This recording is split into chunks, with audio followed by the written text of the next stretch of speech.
Expanding on that smart block capability, Autodesk has included the ability to convert blocks.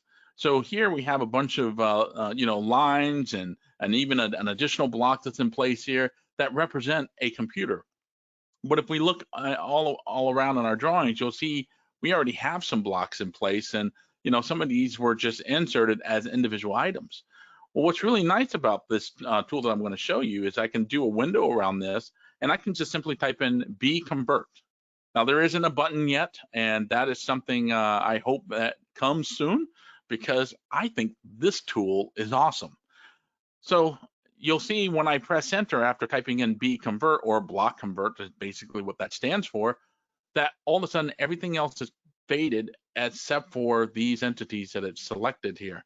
And basically what it's telling us is that it determined that, okay, these are the entities that matches. And if I select enter, this convert dialog pops up. And it gives us basically two options.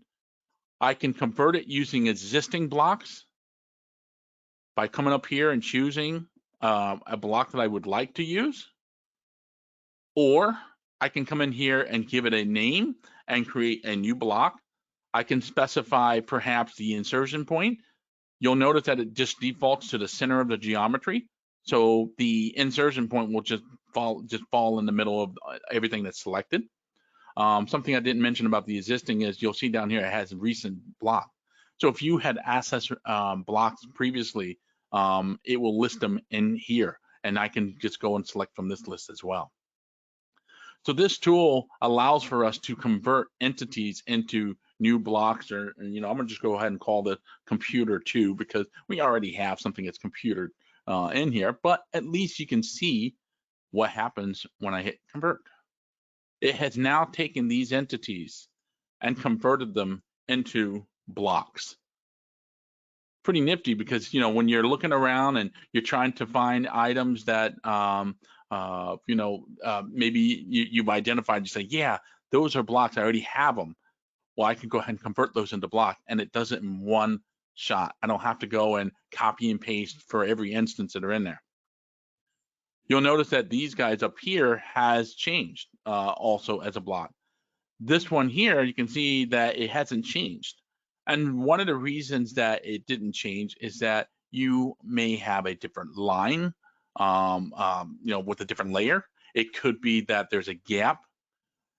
It looks at pretty much everything, including the properties of these lines, to match it. It's almost like if you've used the select similar tool within AutoCAD, it does something similar to that. It basically go look around your drawing for similar instances.